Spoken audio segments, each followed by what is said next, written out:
शुरुआत में जब मैंने अपनी एजेंसी शुरू की थी, उस समय मैंने बहुत बड़े-बड़े क्रिएटर के साथ काम किया था और जब भी मैं इन सबको आउटरीच कर रहा था, मेरे पास तुरंत क्लाइंट्स आ जा रहे थे। मुझे अभी भी याद है, जो मेरे पहले क्लाइंट थे मेरे एजेंसी के लिए, वो थे सक्षम महाजन और मैंने बस 5 मेल सेंड किए थे। 5 मेल में ही मेरी एक कॉल बुक हो गई और उसके बाद मैंने इनको क्लोज़ कर लिया। उसके बाद मेरा लिमिटिंग बिलीफ पूरा टूट गया कि जो कॉल्स बुक करना है वो बहुत हार्ड है, क्लाइंट्स को एक्वायर करना बहुत हार्ड है। अब सब लोग सोच रहे होंगे कि मैं लकी हो गया, पर इससे पहले मेरा एक बहुत बड़ा एक्सपीरियंस था कि मुझे बोलने का तरीका पता था। मैं लगभग 1.5 साल से यूट्यूब पर वीडियो बना रहा था। इसी की वजह से मैंने बहुत अच्छे से उनको सेल्स कॉल पे क्लोज कर लिया। उसके बाद मेरे साथ बहुत बड़े-बड़े कंटेंट क्रिएटर्स अभी तक काम कर रहे हैं। पर बीच में जब हम लोगों ने अपनी नीश को चेंज किया था, तो फिर हम लोग के पास क्लाइंट्स आना बंद हो गए या फिर जो भी क्लाइंट्स आ रहे थे, वो बहुत चीप क्लाइंट्स थे। उस समय का जो फेज़ था, वो बहुत ज़्यादा बेकार था। बस मैं सोच रहा था, आखिर क्लाइंट्स क्यों नहीं आ रहे हैं? सेल्स में प्रॉब्लम है, ये चीज़ है, वो चीज़ है। बट जो प्रॉब्लम थी, वो बस क्लाइंट्स में थी। वो बस प्रॉस्पेक्ट्स में थी कि वो बहुत लो क्वालिटी के थे और हम लोगों में भी थी, जो हम लोग देख नहीं पा रहे थे। इसके बाद जब हम लोग को बस एक $7 मिलियन वाला क्लाइंट मिला, जो वो अर्न कर रहा था, तब हम लोग को पता चला, हम लोग को ये चीज़ रियलाइज़ हुई कि हम लोग को अपना प्रोडक्ट और अच्छा करना पड़ेगा और इसी क्लाइंट्स के साथ हम लोग को काम करना है, ना कि कोई और चीप क्लाइंट। इसके बाद हम लोग का ब्रेन खुला था, ना कि उस समय जब हम लोग बहुत ज़्यादा बेकार फेस में थे, जहाँ पर हम लोग के पास कोई क्लाइंट नहीं आ रहा है, हम लोग फ्रस्ट्रेट हो चुके हैं, घर वाले बोल रहे हैं कुछ हो नहीं रहा है। अब यहाँ पर जो गलती है, वो हम लोग की भी थी और क्लाइंट्स की भी थी, जो उस समय हम लोग के पास आ रहे थे।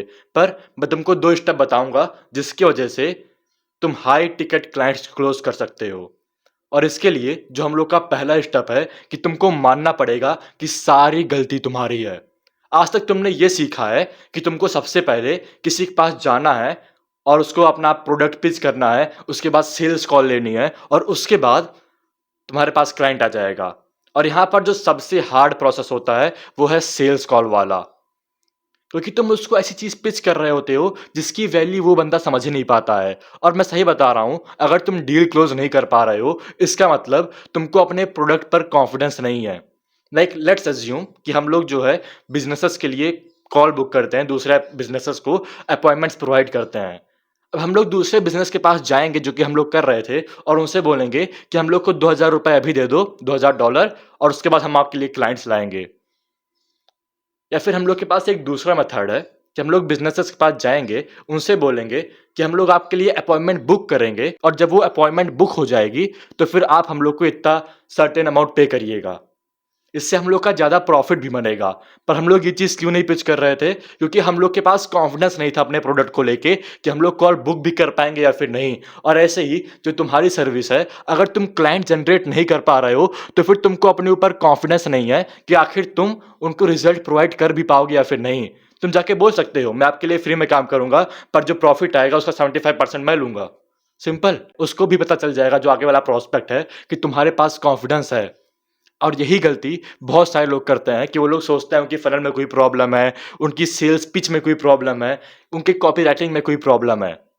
पर जो मेन प्रॉब्लम है, वो तुम्हारे प्रोडक्ट के ऊपर है, तुम्हारे कॉन्फिडेंस के ऊपर है। अगर तुम किसी को मैसेज लिख रहे हो कि मैं फ्री में आपके लिए अपॉइंटमेंट्स लाऊँगा, कोई भी मना नहीं करेगा। That's the biggest issue.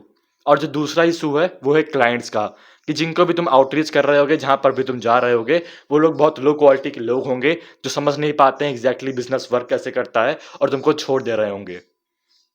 तुमको इन दो ही प्रॉब्लम्स के ऊपर फोकस करना है, अपना प्रोडक्ट और उसके बाद क्लाइंट्स। और इसमें सबसे मेन चीज़ है प्रोडक्ट। मैं सबसे सुन रहा था कि एलेक्स इमोजी जितने भी लोग हैं, सब लोग बोलते हैं फोकस ऑन प्रोडक्ट, पर मैं ये चीज़ इग्नोर कर रहा था। पर एक चीज़ जान लो, अगर तुम्हारा प्रोडक्ट बहुत अच्छा होगा, तो फिर क्लाइंट एक्विजिशन में तुमको कोई दिक्कत नहीं आएगी। अगर तुम्हारा प्रोडक्ट अच्छा नहीं होगा, तो फिर तुमको सारी दिक्कत क्लाइंट एक्विजिशन में आएगी। अगर तुम्हारे पास क्लाइंट नहीं आ रहे हैं, तो फिर ये तुम्हारी गलती है, क्योंकि तुम्हारा प्रोडक्ट अच्छा नहीं है। तुमको अपने माइंडसेट को चेंज करना पड़ेगा, अपने बिलीफ सिस्टम को चेंज करना पड़ेगा।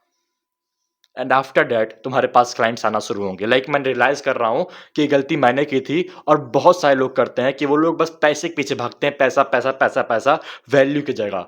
पर अगर तुम किसी को पहले वैल्यू प्रोवाइड करोगे तो फिर तुमको पैसा एट द एंड मिल जाएगा। एंड लाइक तुम सोच भी नहीं सकते हो कि वीडियो बहुत छोटी होगी, पता नहीं कितनी बड़ी होगी, पर इस वीडियो से तुमको बहुत ज़्यादा वैल्यू मिलेगी, क्योंकि इसके बाद तुम्हारे पास स्ट्रेस आएगा कि अच्छा, मैं गलत चीज़ के ऊपर फोकस कर रहा था। मैं शाइनी ऑब्जेक्ट सिंड्रोम के ऊपर पड़ा हुआ था, पर ये मेन चीज़ है, जिससे मैं भाग रहा था। अब तुम डिस्कम्फर्ट फ़ील कर रहे होगे, जो 90% ऑफ लोग हैं, वो लोग छोड़ के चले भी गए होंगे।